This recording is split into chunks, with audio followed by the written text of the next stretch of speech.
Your CV has 6 seconds to make a good first impression. The question is, does your CV pass the 6-second test?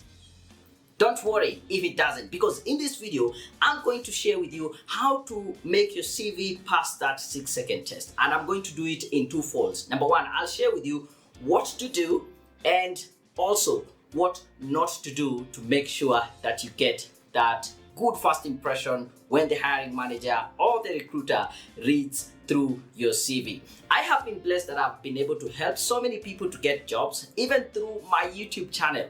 Take a look at this email that I got from one of my viewers. She said, "Hello, I am glad to inform you that after taking several lessons from your YouTube account, I'm happy that the only first job I ever applied while following your instructions, I got a call for the very first time for an interview.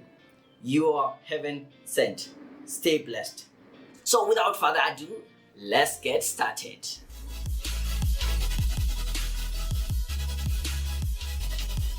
Welcome to Daniel Mutuku Show, where I help professionals become successful in their careers. And if this is your first time here, I would like to ask you, please subscribe to my channel, press the bell button so you can get to know each and every time I release a new video. From a famous study, it is said that the hiring managers or the recruiter will take about 6 seconds to decide if they're going to read through your CV or not. And if you pass that test, that means they will be able to read through your CV, and that gives you a higher chance to be invited for an interview. So let's start by asking ourselves, what is the intention of a CV? Unfortunately, most of us have CVs, just a documentation of where you went to school, where you have worked, a list of your responsibilities, and probably you have your referees there. That is valuable information to you, but how you interpret it so that the employer can be able to see how that is of value to them is more important. So for you to be able to pass the 6-second test, you need to consider what do you put in the top half of the first page of your CV. This is what we call above the fold. This is a term coined from the newspaper. When you take the newspaper and you fold it, whatever is above the fold. When it comes to sending your CV, and especially when you're doing an application through email, above the fold is what the hiring manager or the recruiter sees without even scrolling down the CV. So I want you to take about 6 seconds or even less and take a look at this CV right here. This is one of the most common CV layout. And I can see the CV of Daniel Mutuku, male, Kenyan, married, date of birth, and some information there.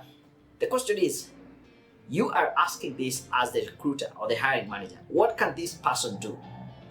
Unfortunately, this top half of the CV is telling us nothing about the ability of this gentleman to work. And that is where the 6 seconds are spent. So if you're not able to communicate anything of value within the first 6 seconds, your CV will be thrown to the trash. And that is not something that you want to happen, right? So if we give this guy the second benefit of doubt and we say, let's just see what he has on his career objectives. Even before I show you the career objectives, I want to say this. If there's one thing that you need to get rid of in your CV are the career objectives, because they are focused on what you want to achieve rather than what are you offering. The employer is more focused on what are you offering, what makes you someone of value, how can you come in and help us achieve our goals and our mission. So when you're focusing on yourself, you have it wrong.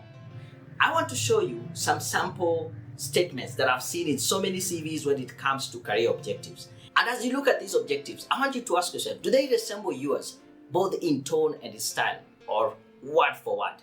I see this one saying, I am seeking employment with a company where I can grow professionally and personally.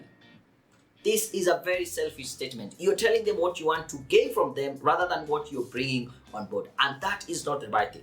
Now that we know what not to put in the first half of our CV, what then do we put? I want to advise you, once you have gotten rid of the career objectives, replace them with a personal branding statement. This is like your career summary. You are talking about yourself, your skills, your experience, and what makes you of value to them. You're just summarizing it and you're giving them a sneak preview of the rest of the CV. I want to ask you, if you're to open the CV, And this is the statement that you face while you're trying to recruit for a sales team leader or a sales manager. Would you consider this person? A personal profile statement that reads like this: I am a steadfast, committed, and passionate sales leader with over 4 years relevant experience. I have worked with ABC Company as a sales team leader. I have a proven track of meeting and surpassing targets. In addition, I am an intuitive and attentive listener. Readily uncovers customer needs to offer viable and enticing product solutions. Is this someone that you would consider for the position? If it were me, I would just scroll straight down to the referees, and if he has one of his referees coming from ABC Company where he used to meet and surpass targets, I would call them. They confirm that this is a good guy. The guy already has a job halfway, because I need to see him in an interview and confirm what I saw on paper is also how he is in person.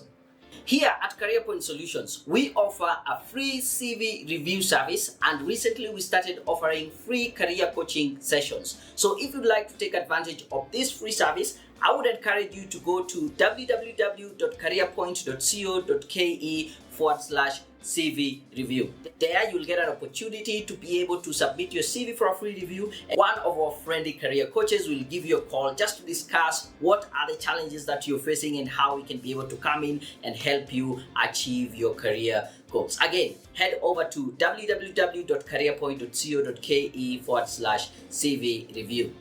To summarize, you need to focus on the top half of your CV. And what should you put there? Number one, have your name and your contact details. Reduce the contact details to only your phone number and email address. Those are the quickest way for the hiring manager or the recruiter to get in touch with you. And right below your contact details, put in your personal branding statement, your career summary, talking about your skills, your experience, and what makes you of value to them. If you're the kind of person that needs to read to understand clearly, I've also dropped a link in the description of this video that will take you to an article that will give you the details on how to pass the 6-second test. I've also left a link in the description of this video that will lead you to the page where you submit your CV for a free review. Passing the 6-second test is awesome, but it is just the beginning of the journey. You need to make sure that as they continue reading through your CV, they are finding more value and reasons why you are the right candidate. So to help you do that, I would like to invite you to take a look at this video, how to write a professional CV. And make sure you like this video, subscribe to my channel, and drop a comment. And until next time, I'm out.